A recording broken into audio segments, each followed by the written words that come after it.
तो previous lecture में अपन ने म्यूटेशन के बारे में पढ़ा था। वहां पे डिफरेंट टाइप के म्यूटेशन देखे थे। देखा था कि म्यूटेशन जो होते हैं वो दो मेजर टाइप के होते हैं, एक क्रोमोसोमल म्यूटेशन होता है और एक जीन म्यूटेशन या फिर पॉइंट म्यूटेशन होता है। जब क्रोमोसोमल म्यूटेशन के बारे में अपन बात कर रहे थे तो वहां पे अपन ने देखा था कि क्रोमोसोमल म्यूटेशन एक ऐसा म्यूटेशन था जहां पे वो जो म्यूटेशन की प्रोसेस हो रही थी वो कहां हो रही थी, क्रोमोसोम्स में हो रही थी। उसी तरीके से जीन म्यूटेशन मतलब म्यूटेशन जीन्स में देखा जाएगा। फिर अपन ने क्रोमोसोम म्यूटेशन के अपन ने दो अलग अलग टाइप देखा था, एक मॉर्फोलॉजिकल म्यूटेशन था और एक था न्यूमेरिक म्यूटेशन। फिर न्यूमेरिक म्यूटेशन में भी अपन ने एक कंडीशन देखी थी, ट्राइजोमी। उसी कंडीशन से रिलेटेड आज अपन एक चीज समझने वाले हैं, देखेंगे अपन क्या चीज है वो। तो यहां पे एक शब्द अपन पढ़ने वाले हैं जिसका नाम है non disjunction.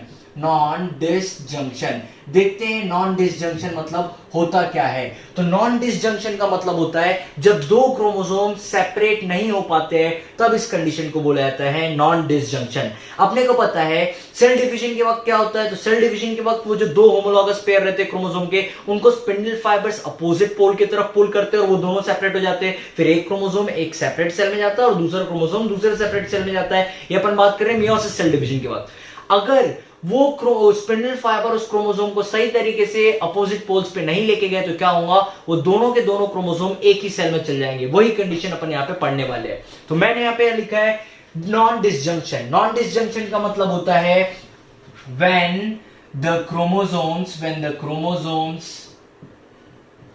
fail to separate मतलब एक ऐसी कंडीशन जब क्रोमोसोम सही तरीके से सेपरेट नहीं हो पाएंगे। जैसे मान लो ये क्रोमोसोम है, ये दूसरा क्रोमोसोम है और इसको स्पिंडल फाइबर इस पोल पे पुल कर रहा है और इसको स्पिंडल फाइबर उस पोल पे पुल कर रहा है। और यहां पे अपन बात कर रहे हैं मियोसिस सेल डिवीजन की। तो यहां पे अपन क्या देख रहे हैं कि जब मियोसिस सेल डिवीजन होता है तो ये जो स्पिंडल फाइबर हो गए, स्पिंडल फाइबर क्या करते हैं, ये इस क्रोमोसोम को उस पोल पे पुल करेगा और ये वाला स्पिंडल फाइबर इस क्रोमोसोम को अपोजिट पोल पे लेके जाएगा। अगर ये दोनों क्रोमोसोम अपोजिट पोल पे लेके चले गए, मतलब अपन दोनों ये जो क्रोमोसोम है, ये क्रोमोसोम इस पोल पे आ गया और ये वाला क्रोमोसोम इस पोल पे आ गया, तो ये दोनों आगे चल के कंडेंस होंगे और मेरे पास एक सेल बनेगा जिसमें एक क्रोमोसोम इधर आ जाएगा और एक क्रोमोसोम इधर आ जाएगा। तो इसमें भी एन नंबर ऑफ सेल हो जाएंगे और इसमें भी एन नंबर ऑफ सेल हो जाएंगे। इस तरीके से देखा जाता है। बट यहाँ पे नॉन डिसजंक्शन में मैं तुम लोग को एक एग्जांपल बता रहा हूं और ये जो एग्जांपल है, ये एग्जांपल है ट्राइजोमी ऑफ क्रोमोसोम नंबर 21। चलो तो देखते हैं क्या होता है ट्राइजोमी ऑफ क्रोमोसोम नंबर 21।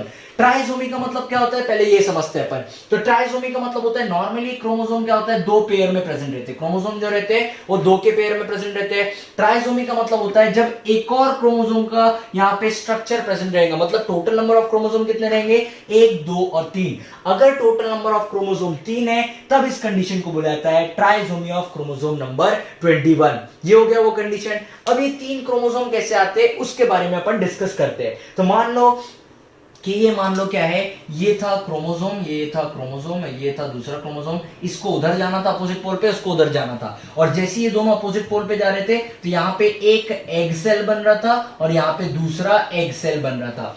तो ये वाला क्रोमोसोम को इस वाले सेल में आना चाहिए था और ये वाले क्रोमोसोम को अपोजिट पोल में जाके इस वाले सेल में आना चाहिए था। पर हुआ क्या, स्पिंडल फाइबर ने इस क्रोमोसोम को बराबर तरीके से पुल नहीं कर पाया। जिसके कारण क्या हुआ, दोनों के दोनों क्रोमोसोम एक ही एक सेल में आ गए। तो अब अगर मैं बात करूं तो इसी एक सेल में 2 क्रोमैटिन फाइबर्स देखे जाएंगे। क्यों क्रोमैटिन फाइबर लिखा है, तो मेरे को पता है कि ये क्रोमोसोम आगे चल के कंडेंस होके क्या बन जाएंगे, क्रोमैटिन फाइबर बना देंगे। तो यहां पे क्या हुआ, ये दोनों क्रोमोसोम सही तरीके से सेपरेट नहीं हो पाए। होना क्या चाहिए था, इस क्रोमोसोम को या इस पोल पे आना चाहिए था, मतलब इस सेल में आना चाहिए था, और इस क्रोमोसोम को उस पोल पे जाना चाहिए था, मतलब इस सेल में आना चाहिए था। बट यहां पे क्या हुआ, यहां पे दोनों ही क्रोमोसोम एक ही सेल में आ गए। क्यों, क्योंकि यहां पे नॉन डिसजंक्शन की प्रोसेस देखी गई है। अब ये जो सेल हो गया इसमें 2n नंबर ऑफ क्रोमोसोम हो गया और इसमें सिर्फ n नंबर ऑफ n भी नहीं, इसमें कुछ भी क्रोमोसोम नहीं है। अब अगर क्या होता है, अगर ये वाला एग सेल किसी, ये मान लो मैं 21 नंबर के क्रोमोसोम के बारे में बात कर रहे हैं, 21 नंबर ऑफ क्रोमोसोम के बारे में अपन बात कर रहे हैं। अब ये वाला एग सेल मान लो नॉर्मल एक स्पर्म से अगर फ्यूज होता है, एक नॉर्मल स्पर्म से ये फ्यूज होता है, तो स्पर्म के पास क्या होगा, n नंबर ऑफ क्रोमोसोम रहेगा, मतलब एक ही क्रोमोसोम है। बट ये जो एग है इसके पास क्या है, 2n नंबर ऑफ क्रोमोसोम है। तो अब यहाँ पे ये जो जाइगोट बनेगा, ये जो ऑफस्प्रिंग बनेगा, इस ऑफस्प्रिंग के पास क्या होगा, चलो इस ऑफस्प्रिंग के पास देखते हैं अपन। इस ऑफस्प्रिंग के पास एक क्रोमोसोम जो होगा, ये क्रोमोसोम मेल से आएगा और ये मेल का 21 नंबर का क्रोमोसोम रहेगा। पर इसके पास दो एडिशनल क्रोमोसोम होंगे 21 नंबर क्रोमोसोम के। कैसे, तो ये जो फीमेल का जो एग आके इस स्पर्म के साथ फ्यूज कर रहा है, ये एग में दो क्रोमोसोम्स प्रेजेंट है 21 नंबर का। तो यहां पे क्या हुआ, यहां पे एक क्रोमोसोम 21 नंबर का मेल में आ गया, मेल में आया एक क्रोमोसोम 21 नंबर का। ये आया कैसे, ये मेल से आया, स्पर्म्स के थ्रू आया। बट यहाँ पे दो क्रोमोसोम्स 21 नंबर के और आए, और किससे आए, ये आए एग से, क्योंकि एग में 2n नंबर ऑफ क्रोमोसोम थे। तो यहाँ पे क्या हुआ, टोटल यहाँ पे 3 क्रोमोसोम्स बन गए या फिर 3 क्रोमोसोम हो गए। इसी कंडीशन को बुलाता है trisomy of chromosome number 21। This condition is known as trisomy of chromosome number 21। और यहां पे क्यों हुआ ट्राइसोमी, तो ट्राइसोमी देखा गया है नॉन डिसजंक्शन के कारण। क्यों नॉन डिसजंक्शन, अगर यहां पे क्या होता है, ये क्रोमोसोम सही तरीके से सेपरेट हो जाते, एक क्रोमोसोम उस तरफ आ जाता और एक क्रोमोसोम इस तरफ आ जाता, तो क्या होता, इधर भी n नंबर ऑफ सेल रहता है, मतलब इधर भी n नंबर ऑफ क्रोमोसोम रहते हैं और इधर भी n नंबर ऑफ क्रोमोसोम रहते हैं, दोनों ही कंडीशन में n नंबर ऑफ क्रोमोसोम रहते हैं। तो पता है क्या होता, एग से सिर्फ एक ही 21 नंबर ऑफ क्रोमोसोम आता और वो स्ट्रक्चर अपने को इस तरीके से रहता, और फिर यहाँ पे कोई डिसऑर्डर नहीं होता जिसे अपन ट्राइसोमी बोलते हैं। तो यहाँ पे अपन ने एक टॉपिक पढ़ लिया जिसका नाम है नॉन डिसजंक्शन। अब अपन सेकेंड टाइप का म्यूटेशन स्टार्ट करेंगे जिसे अपन ने बोला था जीन म्यूटेशन। तो अब अपन सेकेंड टाइप का म्यूटेशन स्टार्ट करते हैं। जो सेकेंड टाइप का म्यूटेशन है इसे बुलाता है जीन म्यूटेशन। तो अपन पढ़ना चालू कर रहे हैं जीन म्यूटेशन, देखते हैं जीन म्यूटेशन के बारे में। जीन म्यूटेशन या फिर इसको पॉइंट म्यूटेशन भी बोल सकते हैं, पॉइंट म्यूटेशन। जीन म्यूटेशन क्या होता है, तो जीन म्यूटेशन एक ऐसा म्यूटेशन होता है जो जीन्स में देखा जाता है। अब इस म्यूटेशन के बारे में बात करें तो ये 3 डिफरेंट टाइप के म्यूटेशन शो करता है। क्या होते हैं तो देखते हैं अपन। एक होता है, इसमें से एक म्यूटेशन होता है पॉइंट म्यूटेशन, पॉइंट म्यूटेशन। दूसरा जो म्यूटेशन होता है इसको बुलाया जाता है इन्वर्शन म्यूटेशन, इन्वर्शन म्यूटेशन। और तीसरा जो म्यूटेशन है म्यूटेशन, और तीसरा जो म्यूटेशन है इसे बुलाया जाता है frame shift, frame shift mutation. तो यहां पे ये जो जीन म्यूटेशन है ये 3 डिफरेंट टाइप्स का होता है। एक होता है पॉइंट म्यूटेशन, एक होता है इन्वर्शन म्यूटेशन और एक होता है फ्रेम शिफ्ट म्यूटेशन। तो तीनों के बारे में देखते हैं अपन। सबसे पहले अपन देखते हैं पॉइंट म्यूटेशन के बारे में। तो पॉइंट म्यूटेशन एक ऐसा म्यूटेशन होता है जहां पे सिंगल बेस पेयर में म्यूटेशन देखा जाता है या फिर चेंज देखा जाता है। तो अपन इसमें लिख सकते हैं in this type of mutation, in this type of mutation changes or mutation takes place at single base pair, at single base pair। तो यहां पे जो म्यूटेशन होता है पॉइंट म्यूटेशन मतलब क्या, तो पॉइंट म्यूटेशन एक ऐसा म्यूटेशन है जिसमें सिंगल बेस पेयर में म्यूटेशन की प्रोसेस देखी जाती है या फिर कोई चेंज देखा जाता है। इसका सबसे बेस्ट एग्जांपल है एक जेनेटिक डिसऑर्डर जिसका नाम है सिकल सेल एनीमिया। तो इसका एक एग्जांपल है जिसे अपन बोल सकते हैं सिकल सेल एनीमिया।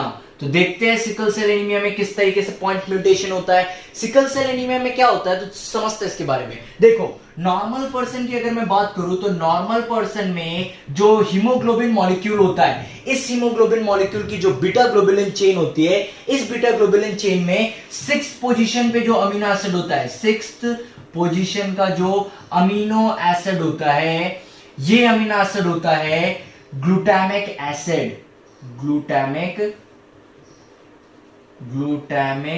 एसिड। देखो नॉर्मल कंडीशन में क्या होता है, सभी लोग ध्यान देंगे। नॉर्मल कंडीशन में ये जो हीमोग्लोबिन मॉलिक्यूल होता है, इंसानों के अंदर जो हीमोग्लोबिन मॉलिक्यूल होता है, इस हीमोग्लोबिन मॉलिक्यूल की जो बीटा ग्लोबुलिन चेन होती है उसके 6th पोजीशन पे जो अमीनो एसिड पाया जाता है वो कौन सा होता है, वो होता है ग्लूटामिक एसिड। अब ये हो गया नॉर्मल कंडीशन में। और ग्लूटामिक एसिड को जो कोडॉन कोड करता है, ये कोडॉन होता है GAG। तो जो कोडॉन ग्लूटामिक एसिड को कोड कर रहा है, इस कोडॉन का नाम है GAG। पर जिस भी पर्सन को, जो अफेक्टेड पर्सन होता है, जो अफेक्टेड पर्सन है, अफेक्टेड पर्सन मतलब ऐसा पर्सन जिसको सिकल सेल एनीमिया हुआ है, इस अफेक्टेड पर्सन के पास जो हीमोग्लोबिन मॉलिक्यूल पाया जाता है, इस हीमोग्लोबिन मॉलिक्यूल की जो बीटा चेन होती है, बीटा ग्लोबुलिन चेन, उसके 6 पोजीशन में एक दूसरा अमीनो एसिड देखा जाता है और उस अमीनो एसिड का नाम है वेलाइन। यहां पे जो अमीनो एसिड देखा जाता है उस अमीनो एसिड का नाम है वेलाइन, और वेलाइन को जो कोड करता है कोडॉन, इस कोडॉन का नाम है GUG।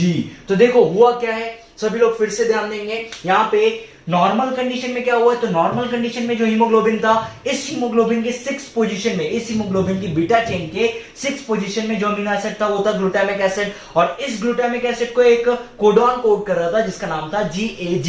ये हो गया नॉर्मल कंडीशन में। बट अफेक्टेड इंडिविजुअल के, जिस भी पर्सन को सिकल सेल एनीमिया है, उस कंडीशन में पता है क्या होता है, उस पर्सन की जो हीमोग्लोबिन की बीटा ग्लोबुलिन चेन होती है, उसमें 6 पोजीशन पे जो अमीनो एसिड पाया जाता है वो होता है वेलाइन, और वेलाइन का जो कोडॉन का सीक्वेंस होता है वो होता है GUG। इसका मतलब क्या, यहां पे ये जो A है, ये A वाला बेस पेयर चेंज होके यहां पे क्या बन गया है, A वाला बेस पेयर यहां पे चेंज होके U बन गया है। और क्योंकि यहां पे सिंगल बेस पेयर में चेंज देखा जाता है, इसीलिए क्या हुआ है, नॉर्मल पर्सन के कंडीशन में हीमोग्लोबिन की जो 6 पोजीशन होती है उसमें ग्लूटामिक एसिड देखा जाता है क्योंकि कोडॉन GAG है। बट अफेक्टेड इंडिविजुअल में क्या होता है, तो अब यहां पे एडेनाइन के बदले यहां पे यूरासिल रिप्लेस कर लेता है, एडेनाइन को यूरासिल रिप्लेस कर लेता है, और जैसे यहां पे यूरासिल रिप्लेस कर लेता है तो ये कोडॉन जो बन जाता है, ये बन जाता है GUG। और अब ये जो कोडॉन होता है, ये कोडॉन जिस अमीनो एसिड को कोड करता है, उस अमीनो एसिड का नाम है वेलाइन। इसीलिए उस पर्सन को एक डिसीज होता है, जेनेटिक डिसीज होता है, जिसे सिकल सेल एनीमिया बोला जाता है। तो सिकल सेल एनीमिया जो है वो एक बहुत अच्छा एग्जांपल माना जाता है पॉइंट म्यूटेशन का। और पॉइंट म्यूटेशन क्या है, तो पॉइंट म्यूटेशन एक ऐसा म्यूटेशन है जहां पे सिंगल बेस पेयर में म्यूटेशन की प्रोसेस देखी जाएंगी या फिर कोई भी चेंज देखा जाएगा। तो अब अपन अगला टाइप का म्यूटेशन देखते हैं, और इस म्यूटेशन को बुलाया जाता है इन्वर्शन म्यूटेशन, जो सेकंड टाइप है जीन म्यूटेशन का। तो अब अपन देख रहे हैं इन्वर्शन म्यूटेशन। तो इन्वर्शन म्यूटेशन एक ऐसी प्रोसेस होती है जिसमें नाइट्रोजन बेस इन्वर्स हो जाते हैं। देखते हैं इसको, समझते हैं। जैसे मान लो एक कोडॉन है जिसका नाम है GCG, एक कोडॉन है जो है GCG, और ये कोडॉन मान लो अमीनो एसिड 1 को कोड करता है, ये अमीनो एसिड 1 को कोड करता है। फिर मान लो क्या हुआ, अगर ये G वाला नाइट्रोजन बेस इस C वाले पोजीशन पे चले जाए, और ये G वाला जो बेस है, ये नाइट्रोजन बेस है, अगर ये G वाला नाइट्रोजन बेस इस C वाले की जगह पे चल जाए और इस C वाला नाइट्रोजन बेस जो है वो G वाले की जगह पे चल जाए, तो क्या होगा, यहां पे मेरे को ये कोडॉन चेंज मिलेगा, और ये कोडॉन कैसा हो जाएगा, ये हो जाएगा GGC। तो पता है क्या होगा इस कंडीशन में, पहले क्या था, पहले जो कोडॉन था, मान लो ये नॉर्मल कंडीशन में, ये नॉर्मल कंडीशन में कोई कोडॉन है, नॉर्मल कंडीशन में कोई कोडॉन है, और ये मान लो अफेक्टेड इंडिविजुअल का कोडॉन है। तो देखो क्या हुआ, सबसे पहले तो नॉर्मल कंडीशन में कोडॉन क्या था, GCG था, तो ये अमीनो एसिड 1 को कोड करता था, ये एक अमीनो एसिड बनाता था, अमीनो एसिड 1। अब हुआ क्या, इनमें इन्वर्शन देखा गया, G C के प्लेस पे चले गया और C G के प्लेस पे आ गया, इसके कारण कोडॉन चेंज हो गया और ये कोडॉन बन गया GGC। अब ये GGC बन जाएगा तो ये अमीनो एसिड 1 को कोड नहीं करेगा, अब ये किसी और अमीनो एसिड को कोड करेगा, और वो अमीनो एसिड होगा अमीनो एसिड 2। तो इसके कारण क्या हुआ, यहाँ पे बनना क्या चाहिए था, अमीनो एसिड 1 बनना चाहिए था, बट इन्वर्शन होने के कारण यहाँ पे अमीनो एसिड 2 बना। देखो GGC था तो अमीनो एसिड 1 बन रहा था, बट यहाँ पे इन्वर्शन हुआ, और इन्वर्शन होने के कारण ये कोडॉन कैसा हो गया, ये हो गया GGC, इसीलिए यहाँ पे अमीनो एसिड 2 बन गया। इसीलिए इस टाइप के म्यूटेशन को बोला जाता है इन्वर्शन म्यूटेशन। अब अपन अगला टाइप के म्यूटेशन देखते हैं। यहाँ पे 2 म्यूटेशन अपन ने पढ़ लिया है, एक था पॉइंट म्यूटेशन, दूसरा अब भी अपन ने पढ़ा इन्वर्शन म्यूटेशन। अब अपन तीसरा टाइप का म्यूटेशन पढ़ते हैं जिसको बोला जाता है फ्रेम शिफ्ट म्यूटेशन, और देखते हैं कि फ्रेम शिफ्ट म्यूटेशन मतलब क्या होता है। तो अब अपन थर्ड टाइप के म्यूटेशन देख रहे हैं जिसे बोला जाता है फ्रेम शिफ्ट म्यूटेशन। तो समझते हैं फ्रेम शिफ्ट म्यूटेशन के बारे में। इसके लिए सबसे पहले मैं एक सेंटेंस का यूज कर रहा हूं, देखते हैं वो क्या है। मैं यहां पे लिख रहा हूं why did the cat eat the rat। देखो मैंने क्या लिखा है यहाँ पे, मैंने एक सेंटेंस लिखा है, ये समझने के लिए लिखा है, मैं बताता हूँ क्यों लिखा है मैंने ऐसा, इसके पीछे एक रीजन है। मैंने यहाँ पे सेंटेंस क्या लिखा है, तो अपन थर्ड पहले समझ लेते हैं, अपन थर्ड म्यूटेशन पढ़ रहे हैं जिसे फ्रेम शिफ्ट म्यूटेशन बोला जाता है। तो मैंने सेंटेंस लिखा है why did the cat eat the rat. अब तुम लोग सोच रहे होंगे कि मैंने यहाँ जितने भी वर्ड्स लिए सब में 3 अल्फाबेट्स प्रेजेंट है। Why did the cat eat the rat, सारे वर्ड्स पे क्या है, 3 अल्फाबेट्स प्रेजेंट है। इसका रीजन क्या था, इसका रीजन सिर्फ एक था कि अपने पास जो जेनेटिक कोड होता है वो किस फॉर्म में प्रेजेंट रहता है, वो ट्रिपलेट के फॉर्म में प्रेजेंट रहता है। तो अपन यहाँ पे रीजन लिख सकते हैं, क्या लिख सकते हैं, genetic code is present in the form of triplet. किस फॉर्म में प्रेजेंट रहता है, ट्रिपलेट के फॉर्म में प्रेजेंट रहता है। इसीलिए मैंने यहाँ पे क्या किया है, इसीलिए मैंने यहाँ पे जो पूरा सेंटेंस यूज किया, इसमें जो वर्ड यूज किया उसमें 3 अल्फाबेट्स है। तो ये जो सेंटेंस मैंने यूज किया है, इसको यूज किया मैंने फ्रेम शिफ्ट म्यूटेशन को समझने के लिए। अब पहले तो बता देता हूं फ्रेम शिफ्ट म्यूटेशन का मतलब क्या होता है। तो फ्रेम शिफ्ट म्यूटेशन तब देखा जाता है जब कोई नाइट्रोजन बेस डिलीट हो जाए या फिर कोई नाइट्रोजन बेस ऐड हो जाता है। तो अपन लिख सकते हैं फ्रेम शिफ्ट म्यूटेशन में, it is due to the deletion or addition of nitrogen base. क्यों देखा जाता है फ्रेम शिफ्ट म्यूटेशन, कि अगर कोई नाइट्रोजन बेस डिलीट हो गया या फिर कोई नाइट्रोजन बेस ऐड हो गया तब जो म्यूटेशन देखा जाता है उसको बोला जाता है फ्रेम शिफ्ट म्यूटेशन। यहां पे मैंने जो सेंटेंस यूज किया है इसमें वर्ड 3 अल्फाबेट्स वाले क्यों है, इसका रीजन है क्योंकि अपने पास जो जेनेटिक कोड है वो किस फॉर्म में प्रेजेंट है, ट्रिपलेट के फॉर्म में प्रेजेंट है। और क्योंकि अपना जेनेटिक कोड ट्रिपलेट के फॉर्म में प्रेजेंट है, इसीलिए मैंने यहाँ पे सारे जो वर्ड्स यूज किए वो 3 अल्फाबेट्स वाले यूज किए। तो चलो अपन सबसे पहली कंडीशन देखते हैं, फर्स्ट कंडीशन, इफ ये सब जैसे इमेजिन करो यहाँ पे ये जो मैंने पूरे वर्ड्स लिखे, ये कोडॉन है, ये दूसरा कोडॉन है, तीसरा कोडॉन है, ऐसे करके बहुत सारे कोडॉन लिखे हुए हैं। और ये जो कोडॉन प्रेजेंट है इनमें क्या है, WHY DID, ये सब क्या है, ये सब नाइट्रोजन बेसेस है। तो सबसे पहले मैं कंडीशन बता रहा हूं कि अगर कोई नाइट्रोजन बेस डिलीट हो गया तो क्या होगा। तो देखो अगर मान लो ये D वाला नाइट्रोजन बेस अगर डिलीट हो जाता है तो ये कैसा अपने को पढ़ने को मिलेगा, ये किस तरीके का सीक्वेंस हो जाएगा। तो मैं क्या लिख रहा हूं, first condition, if D get deleted, अगर D डिलीट हो जाता है तो ये अपन किस तरीके से पढ़ेंगे। तो यहां पे पूरा फ्रेम जो है वो पूरा चेंज हो जाएगा। कैसे, चलो देखो, WHY ये तो सेम रहेगा, बट अब D डिलीट हो गया। D डिलीट हो गया, इसके कारण क्या होगा, अब यहां पे आएगा IDT, ये ID और T आ जाएगा, फिर इसके बाद आएगा HEC, फिर इसके बाद आएगा ATE, फिर इसके बाद आएगा ATT और फिर आएगा HER और लास्ट में आएगा AT। तो यहां पे क्या हुआ है, एक nitrogen base, D nitrogen base के डिलीट होने के कारण पूरा का पूरा फ्रेम जो है वो शिफ्ट हो गया या फिर चेंज हो गया। इसीलिए इस टाइप के म्यूटेशन को फ्रेम शिफ्ट म्यूटेशन बोला जाता है। पहली बात, फ्रेम शिफ्ट म्यूटेशन कब देखा जाता है, जब या तो नाइट्रोजन बेस डिलीट हो रहा है या तो नाइट्रोजन बेस ऐड हो रहा है, तब वहां पे क्या देखा जाता है, फ्रेम शिफ्ट म्यूटेशन देखा जाता है। यहां पे ये जो पूरा अपन ने सेंटेंस यूज किया है, वर्ड यहाँ पे जो यूज किया उसमें 3 अल्फाबेट्स, इसलिए क्योंकि यहाँ पे अपन अपने को पता है कि जो जेनेटिक कोड होता है वो ट्रिपलेट के फॉर्म में प्रेजेंट है और इसको अपन जेनेटिक कोड अज्यूम कर रहे हैं। अब सबसे पहले D को अगर डिलीट करते हैं तो D डिलीट होने के कारण क्या होगा, ये ID की जगह पे आ जाएगा, फिर DI की जगह पे आ जाएगा और इस तरीके से ऐसा फ्रेम पढ़ा जाएगा। ये हो गया फर्स्ट कंडीशन।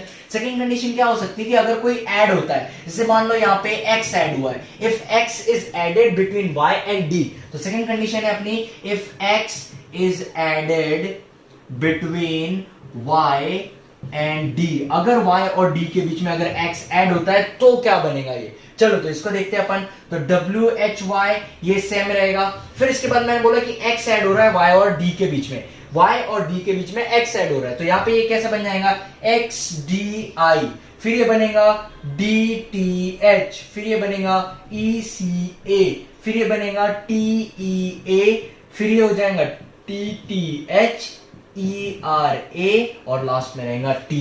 तो दोनों ही कंडीशन में अगर कोई नाइट्रोजन बेस आके जुड़ता है या फिर कोई नाइट्रोजन बेस आके अलग हो जाता है तो यहां पे क्या देखा जाता है, फ्रेम शिफ्ट देखा जाता है। पूरा का पूरा जो सीक्वेंस है वो पूरा का पूरा सीक्वेंस चेंज हो जाता है। किस जगह से चेंज हो जाता है, जहां पे वो म्यूटेशन या फिर चेंज देखा जाता है। जैसे यहाँ पे डी हटा तो इस पोजीशन के बाद पूरा का पूरा क्या हो गया, चेंज हो गया। उसी तरीके से यहाँ पे एक्स ऐड हुआ है, एक्स ऐड हुआ तो एक्स ऐड होने के कारण इस जगह से क्या हो गया, पूरा चेंज हो गया। और इसी टाइप के म्यूटेशन को बोला जाता है फ्रेम शिफ्ट म्यूटेशन। तो अपन ने पॉइंट म्यूटेशन या फिर जीन म्यूटेशन पढ़ लिया है। अब जो मैं म्यूटेशन के बारे में बताने वाला हूं, यहाँ पे म्यूटेशन को फिर से अपन दो कैटेगरीज में डिवाइड करेंगे। देखते हैं वो दो कैटेगरीज क्या है। तो यहाँ पे मैं म्यूटेशन को फिर से दो कैटेगरी में डिवाइड कर रहा हूं, म्यूटेशन, और वो दो कैटेगरीज क्या है, तो एक है सोमैटिक म्यूटेशन, और एक है जर्मिनल म्यूटेशन। देखो नाम से ही समझ में आ रहा है अपने को कि यहाँ पे म्यूटेशन जो है वो दो टाइप की, एक सोमैटिक म्यूटेशन और एक जर्मिनल म्यूटेशन। तो अगर म्यूटेशन की प्रोसेस सोमैटिक सेल में या वेजिटेटिव सेल में, तो इस टाइप की म्यूटेशन को क्या बोलेंगे अपन, सोमैटिक म्यूटेशन। और अगर म्यूटेशन की प्रोसेस जो है वो जर्मिनल सेल में देखी गई है, तो इस टाइप के म्यूटेशन को जर्मिनल म्यूटेशन बोला जाएगा। तो क्या लिख सकते हैं अपन इसमें, लिख सकते हैं कि if mutation takes place in somatic cell, तब इस कंडीशन को बोला जाएगा सोमैटिक म्यूटेशन। और अपन लिख सकते हैं वेजिटेटिव सेल। तो ये हो गया सोमैटिक म्यूटेशन की डेफिनेशन। और जर्मिनल म्यूटेशन मतलब क्या, तो जर्मिनल म्यूटेशन एक ऐसा म्यूटेशन होता है जिसमें म्यूटेशन की प्रोसेस जर्मिनल सेल में देखा जाता है। तो इसमें अपन लिख सकते हैं कि mutation takes place in the germinal cells. तो यहाँ पे म्यूटेशन की प्रोसेस कहां देखी जाती है, जर्मिनल सेल्स में देखी जाती है। इसीलिए यहाँ पे अपन ने म्यूटेशन को दो अलग अलग कैटेगरीज में डिवाइड किया है, एक को बोला है सोमैटिक म्यूटेशन और एक को बोला है जर्मिनल म्यूटेशन। तो अब अपन एक नया टॉपिक स्टार्ट कर रहे हैं और इस टॉपिक का नाम है पेडिग्री एनालिसिस। अब बात करें अगर अपन पेडिग्री एनालिसिस की, तो पेडिग्री एनालिसिस एक ऐसा तरीका होता है जिसमें सिंबॉलिक वे में सिंबल्स के हेल्प से अपन ह्यूमन जेनेटिक्स को पढ़ सकते हैं। इन ह्यूमन जेनेटिक्स को पढ़ा जा सकता है सिंबल्स के थ्रू। पढ़ा जा सकता है कि कैसे एक जनरेशन से डिसीज दूसरे जनरेशन में ट्रांसफर हुई और फिर दूसरे जनरेशन से डिसीज आगे वाले जनरेशन में ट्रांसफर हुई। तो पेडिग्री एनालिसिस एक बहुत इंपॉर्टेंट वे होता है जिसमें अपन ह्यूमन जेनेटिक्स को पढ़ सकते हैं, या फिर इसमें अपन पर्टिकुलरली समझ सकते हैं कि कैसे डिसीज एक जनरेशन से नेक्स्ट जनरेशन में ट्रांसफर हो रही है। तो अपन स्टार्ट करते हैं पढ़ना पेडिग्री एनालिसिस।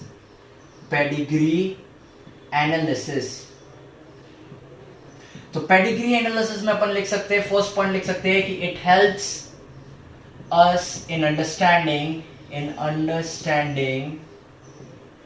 Human genetics. अगर अपने को ह्यूमन जेनेटिक्स पढ़ना है तो अपन किसकी हेल्प ले सकते हैं, पेडिग्री एनालिसिस की हेल्प ले सकते हैं। इसके अलावा अगर अपने को डिसीज किस तरीके से एक जनरेशन से नेक्स्ट जनरेशन में ट्रांसफर हो रही है ये पढ़ना है तो अपन ये भी पढ़ सकते हैं। तो अगला अपन ये यहां पे लिख सकते हैं, inheritance of disease from one generation to next generation is also studied। तो क्या कर सकते हैं अपन पेडिग्री एनालिसिस के हेल्प से, पेडिग्री एनालिसिस के हेल्प से सबसे पहली चीज अपन ह्यूमन जेनेटिक्स पढ़ सकते हैं सबसे इंपॉर्टेंटली, और दूसरी चीज अपन यहाँ पे पता कर सकते हैं कि कैसे एक जनरेशन से नेक्स्ट जनरेशन में डिसीजेस ट्रांसमिट हो रही है या फिर इनहेरिट हो रही है। चलो तो अब सिंबल्स के बारे में देखते हैं कि कौन से सिंबल्स अपन यूज कर सकते हैं। तो एक एक करके अपन सिंबल्स के बारे में पढ़ना चालू करते हैं। तो सबसे पहले सिंबल के बारे में अपन बात करते हैं कि अगर मान लो मैंने एक सर्कल यूज किया है तो इस सर्कल से डिनोट किया जाता है एक फीमेल को। तो अगर सर्कल यूज किया तो मैं यहाँ पे डिनोट कर रहा हूं एक फीमेल को। फिर अगला है, अगर मैंने यहाँ पे स्क्वायर यूज किया तो यहाँ पे डिनोट किया जाता है मेल को। फिर अगर मैंने यहाँ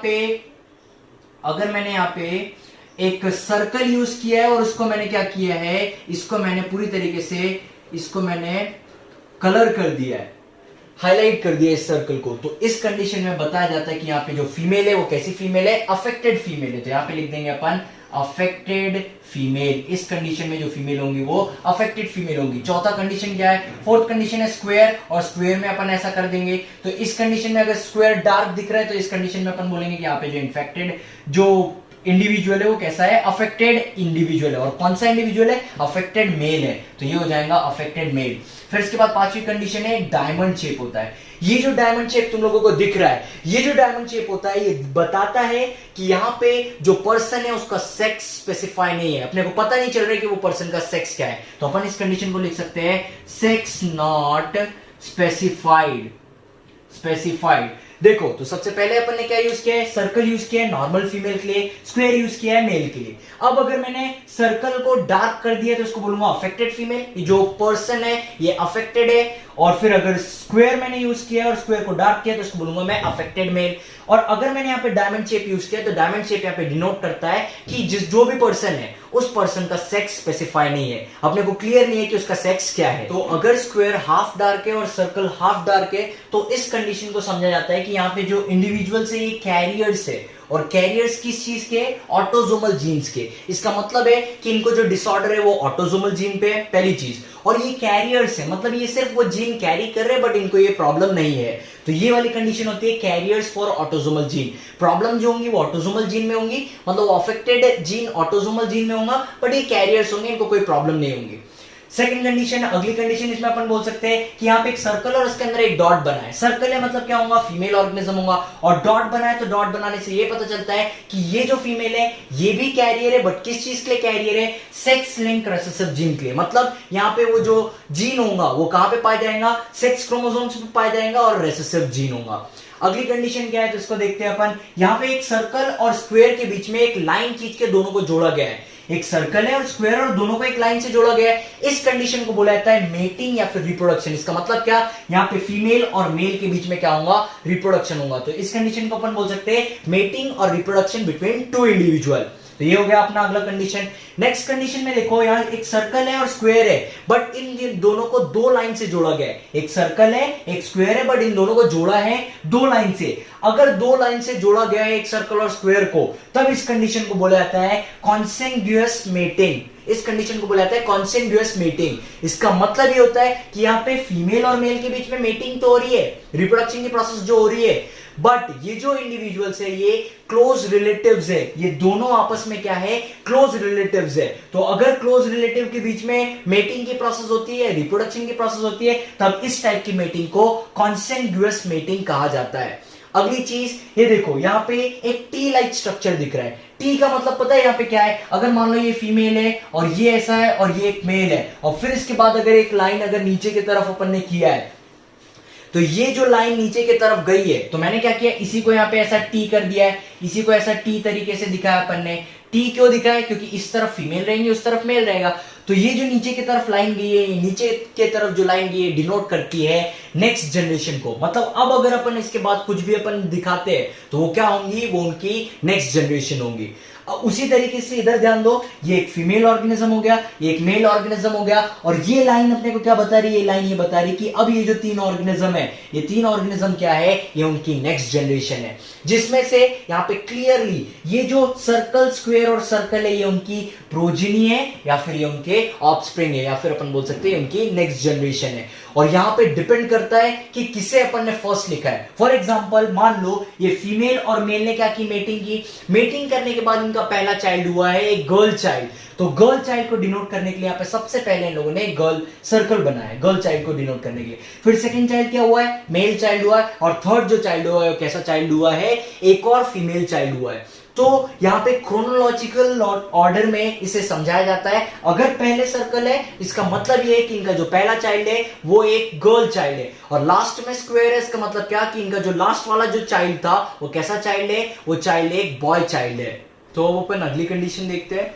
अगर मान लो यहाँ पे एक सर्कल है स्क्वायर है, दोनों के बीच में लाइन है, इसका मतलब क्या, दोनों रिप्रोडक्शन किया है। रिप्रोडक्शन करने के बाद मैंने क्या किया, जैसे एक सर्कल है एक स्क्वायर है, और फिर इसके बाद अपन जो नेक्स्ट जनरेशन होती है उसको टी के थ्रू नीचे करते हैं और नेक्स्ट जनरेशन को दिखाते हैं। बट यहाँ पे मैंने क्या किया है, एक वर्टिकल लाइन ऐसी यूज की और एक वर्टिकल लाइन ऐसी यूज की, और फिर यहाँ पे मैंने इंडिविजुअल्स बनाए। इसका मतलब क्या है, इसका मतलब ये है कि यहाँ पे ये दोनों ने मेटिंग की है, और मेटिंग करने के बाद इनको एक गर्ल चाइल्ड हुआ और बॉय चाइल्ड हुआ है। बट ये कैसे चाइल्ड है, ये नॉन आइडेंटिकल ट्विंस है, मतलब ट्विंस है बट दोनों एक जैसे नहीं दिखते, नॉन आइडेंटिकल ट्विंस है। तो ये भी दूसरी कंडीशन हो सकती है जहां पे दो गर्ल चाइल्ड है बट ये नॉन आइडेंटिकल ट्विंस है। और ये भी एक और कंडीशन हो सकती है जहां पे दो बॉय चाइल्ड है बट कैसे है, नॉन आइडेंटिकल ट्विंस है। तो ये एक कंडीशन हो सकती है। अगली कंडीशन के बारे में अगर मैं बात करूं तो यहां देखो, यहां पे अपन ने क्या किया है, देखो एक फीमेल और मेल के बीच में मेटिंग दिखा है और ट्विंस भी दिखा है, बट यहां पे क्या किया, ये ट्विंस को आपस में जोड़ दिया है। जोड़ने से यहां पे क्या पता चलता है, तो जोड़ने से अपने को ये पता चलता है कि जो ट्विंस है ये कैसे है, आइडेंटिकल ट्विंस है, मतलब दोनों ट्विंस जो है वो एग्जैक्ट सेम है। तो ये एक कंडीशन हो सकती है, ये कंडीशन हो सकती है। फिर इसके बाद एक और कंडीशन देखते हैं, अगर मैंने यहां पे क्या किया है, कोई भी अगर मैंने स्क्वायर लिया और स्क्वायर को ब्रैकेट के अंदर डाल दिया है, तो इस कंडीशन को पता है क्या बोला जाता है, इस कंडीशन में ये जो इंडिविजुअल है ये एक अडॉप्टेड इंडिविजुअल है। अडॉप्टेड है मतलब ये उनका खुद का चाइल्ड नहीं है, इसको अडेप्ट किया गया है, अडॉप्ट किया गया है। जनरली इसको पेडिग्री एनालिसिस में उतना माना नहीं जाता है, क्योंकि पेडिग्री एनालिसिस में अपन कैसे एक डिसीज एक जनरेशन से नेक्स्ट जनरेशन में इनहेरिट हुई है उसके बारे में पढ़ते हैं। बट क्योंकि ये अडॉप्टेशन के कारण क्या होगा, तो ये किसी और का चाइल्ड है, तो इसके अंदर वो डिसीज इनहेरिट नहीं होंगे अगर पेरेंट के अंदर डिसीज है तो, इसीलिए इसका उतना सही यूज नहीं किया जाता है पेडिग्री एनालिसिस में। तो ये एक कंडीशन हो गई। और लास्ट वाली कंडीशन है कि स्क्वायर है और सर्कल है बट इनको अपन ने कट कर दिया, लाइन से एक वर्टिकल लाइन से इसको कट कर दिया। इसका मतलब इस कंडीशन को बोला जाता है डिसीज्ड इंडिविजुअल। डिसीज्ड मतलब बीमार नहीं, यहां मैंने डिसीज्ड लिखा है। डिसीज्ड का मतलब होता है कि जो इंडिविजुअल है, अब ये इंडिविजुअल मर गए हैं, इन इंडिविजुअल की डेथ हो गई है। तो इस तरीके से अलग अलग सिंबल्स का यूज किया जाता है पेडिग्री एनालिसिस में, ताकि अपन ह्यूमन जेनेटिक्स को समझ सके या फिर अपन पता कर सके कि कैसे एक जनरेशन से नेक्स्ट जनरेशन में डिसीजेस ट्रांसफर हो रही है या फिर इनहेरिट हो रही है।